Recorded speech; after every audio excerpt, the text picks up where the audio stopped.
Hello दोस्तों, स्वागत है आपका फिर से एक और वीडियो में। तो इस वीडियो में आपको बताने वाला हूँ कि difference between set and interval, जो हमारा सेट होता है और इंटरवल के बीच में आपका क्या डिफरेंस होता है। ठीक है, सबसे पहले मैं आपको एक ओरली बताने वाला हूँ कि सेट और इंटरवल में क्या डिफरेंस है। ठीक है, आप सेट कभी भी लिखते हो, सेट क्या होता है? देखो, सेट जब भी हम सेट के बारे में बात करते हैं, सेट क्या होता है? सेट होता है आपका well defined collection of object. क्या होता है बच्चों? Set is a well defined collection of object. जैसे कि आप एग्जाम्पल से समझिए, सेट होता है आपका, सपोज दैट आपने एक ए सेट ले लिया है, ए सेट में आपने कोई एलिमेंट्स रख दिए A B C and D.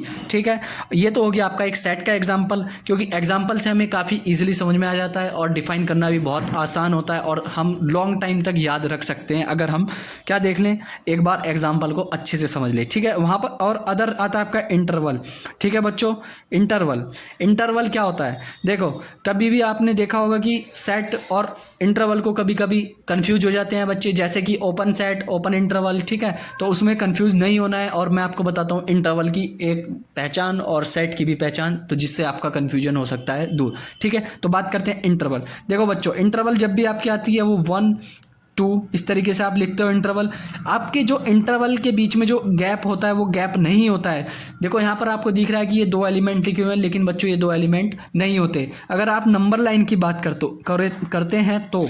ठीक है, सपोज दैट आपकी एक नंबर लाइन है, क्लियर, यहाँ पर आपने ले लिया 1, यहाँ पर ले लिया आपने 2। ठीक है बच्चों, तो यहाँ पर 1 और 2 के बीच में कितने नंबर्स होते हैं? यहाँ पर इनफाइनाइट नंबर्स होते हैं। ठीक है बच्चों, जो आपकी जो इंटरवल होती है वो डेंस होती है, क्योंकि उसमें बीच में कोई गैप नहीं होता। तो आप क्या लिख सकते हो यहाँ पर? No gap between 1 and 2। क्या लिख सकते हैं बच्चों? नो गैप बिटवीन, इस तरीके से लिख देता हूँ मैं बिटवीन को, नो गैप बिटवीन 1 एंड 2, यानी 1 और 2 के बीच में कोई गैप यहाँ पर नहीं है। ठीक है बच्चों, तो ये हो जाती है आपकी इंटरवल। और यहाँ पर अगर हम सेट की बात कर रहे हैं तो यहाँ पर जो आपने सेट लिखा है, सपोज दैट आपने एक सेट लिया 1 एंड 2, तो ठीक है 1 और 2, तो यहाँ पर जो एक सेट है इसके अंदर आपके कितने एलिमेंट्स हैं, यानी नंबर ऑफ एलिमेंट्स। यहाँ पर नंबर ऑफ एलिमेंट्स आपके कितने हैं?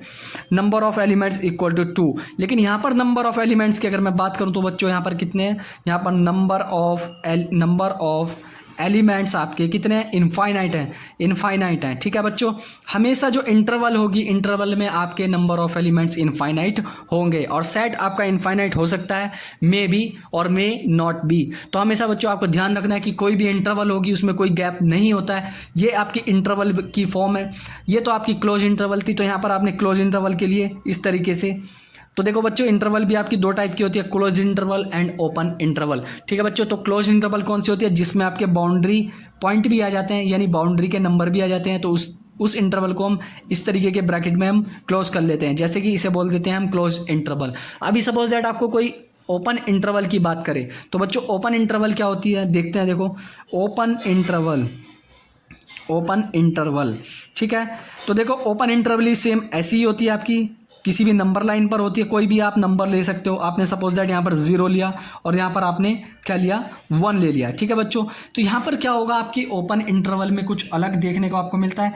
ये जो सारे एलिमेंट होंगे इस टाइप के, ये सारे जो आपके एलिमेंट्स हैं 0 से 1 के बीच के, ये ही आपके इंटरवल के बीच में आएंगे, क्योंकि जो आपकी इंटरवल है वो ओपन है। तो यहाँ पर क्या हो जाएगा, इस तरीके से आप इस ब्रैकेट में 0 एंड 1 क्लोज कर दोगे, यानी इस तरीके का ब्रैकेट आप किसके लिए लगाओगे? ओपन इंटरवल के लिए। किसके लिए लगाओगे? Open interval. ठीक है बच्चों, ये होता है आपका डिफरेंस, होता है ओपन इंटरवल और क्लोज इंटरवल के बीच में। तो इस टाइप के इंटरवल में आपके जो बाउंड्री पॉइंट होते हैं, ठीक है बच्चों, बाउंड्री पॉइंट, यहाँ पर जो आपके बाउंड्री पॉइंट है, ये बाउंड्री पॉइंट आपके इसमें लाई नहीं करते, यानी नॉट लाई, ये आपके लाइज नहीं करते हैं किसमें? ओपन इंटरवल में। और क्लोज इंटरवल में आपके जो बाउंड्री एलिमेंट होते हैं या बाउंड्री के नंबर होते हैं वे भी आपके काउंट होते हैं। ठीक है बच्चों, उधर हम आ जाते हैं सेट पर। सेट होता है आपका डेफिनेशन से। सेट की अगर मैं डेफिनेशन की बात करूं, देखो बच्चों मैं बार बार डेफिनेशन से इसलिए बताता हूं क्योंकि डेफिनेशन बहुत इंपॉर्टेंट होती है आपकी। कोई सी भी आपकी थ्योरम हो, डेफिनेशन हो, या किसी भी साइंस में भी अगर आप बात करो, मैथ में बात करो, तो किसी भी टॉपिक की डेफिनेशन में ही पूरे चैप्टर का, पूरे बुक का राज छिपा हुआ होता है और वहीं से हमें देखना होता है कि डेफिनेशन क्या बोल रही है।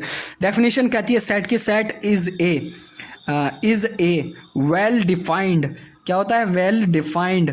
अभी तक कुछ बच्चे सेट को बोलते हैं कलेक्शन ऑफ ऑब्जेक्ट, लेकिन वो well defined collection of object होता है, well defined collection of object. कोई भी ऑब्जेक्ट ले लीजिए, उनका वेल डिफाइंड होना चाहिए। वेल डिफाइंड मतलब सपोज दैट आपने सेट लिया, set of natural number, set of क्या लिया आपने, एन, नेचुरल नंबर का आपने सेट यहाँ पर ले लिया है बच्चों, ठीक है। तो उसमें आपके नेचुरल नंबर ही होने चाहिए, उसमें आपके क्या होने चाहिए, नेचुरल नंबर ही होने चाहिए, ना कि आप उसमें क्या लगा दो। जैसे कि सपोज दैट ये सेट ऑफ नेचुरल नंबर है और यहाँ पर आप लगा दो स्क्वायर रूट 2, स्क्वायर रूट 3, इस तरीके से यहाँ पर आपके ये नंबर भी इसमें।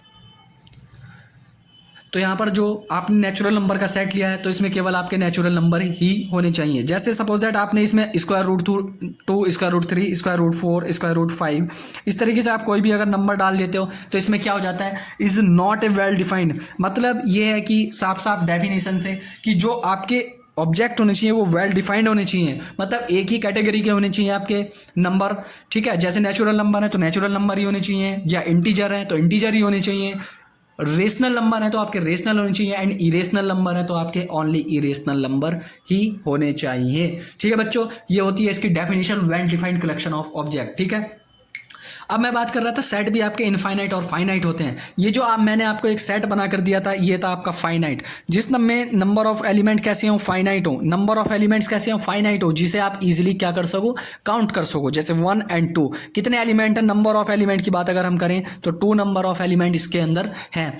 तो इस टाइप के सेट को हम बोलते हैं, क्या बोलते हैं बच्चों, इस टाइप के सेट को फाइनाइट सेट। ये फाइनाइट इंटरवल बिल्कुल नहीं हो सकता, कभी भी इंटरवल नहीं हो सकता सेट, ये आपको अपने दिमाग में बात को हमेशा रखना है, ठीक है। आपके इंटरवल सेट हो सकती है लेकिन सेट आपका इंटरवल नहीं हो सकता, क्योंकि जो आपके जो सेट के अंदर एलिमेंट होते हैं उनके अंदर गैप होता है, ठीक है, वो केवल इंटरवल नहीं होते, और इंटरवल में आपके जो एलिमेंट होते हैं उनके बीच में कोई गैप नहीं होता, इसलिए ये इंटरवल होता है और ये सेट होता है। सेट का मतलब किसी भी एलिमेंट को गैदर रखना, एक साथ रखना, ठीक है, और इंटरवल का मतलब no gap between the elements, ठीक है। इस चीज़ को आप अपने दिमाग में रख सकते हो, क्लियर। तो जैसे कि अदर सेट की अगर मैं बात करूँ, सेट ऑफ रेशनल नंबर, ठीक है, set of rational number, rational number के सेट में अगर हम क्या बात करें, रेशनल नंबर का सेट में अगर हम रखते हैं, जैसे कि आपके P/Q की फॉर्म में होने चाहिए, यानी 1/2, यानी 1, 1/2, 1/3, 1/4, इस तरीके से आपके जो एलिमेंट चलते रहेंगे 2/3,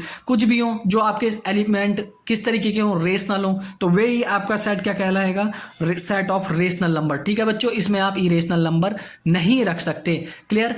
यानी नेचुरल नंबर का सेट है तो उसमें नेचुरल नंबर ही होने चाहिए। अब मैं बताता हूँ आपको फाइनाइट और इनफाइनाइट। जैसे फाइनाइट जिसके सेट के अंदर जो आपके एलिमेंट के नंबर होंगे वे फाइनाइट होंगे, then set is called finite set, and any set which have the number of element is infinite. जैसे सेट ऑफ नेचुरल नंबर, बच्चों इसके अंदर जो आपके एलिमेंट होते हैं वे इनफाइनाइट नंबर ऑफ एलिमेंट्स होते हैं, इसलिए इस सेट को हम क्या बोलते हैं, इनफाइनाइट सेट बोलते हैं। Natural number, irrational, rational number का सेट कैसे होते हैं, आपके इनफाइनाइट सेट होते हैं। तो बच्चों इस तरीके की वीडियो देखने के लिए आप एक बार चैनल को जरूर विजिट करें, और अगर आपको वीडियो अच्छा लगे तो कमेंट और शेयर और चैनल को सब्सक्राइब जरूर करें। Thank you.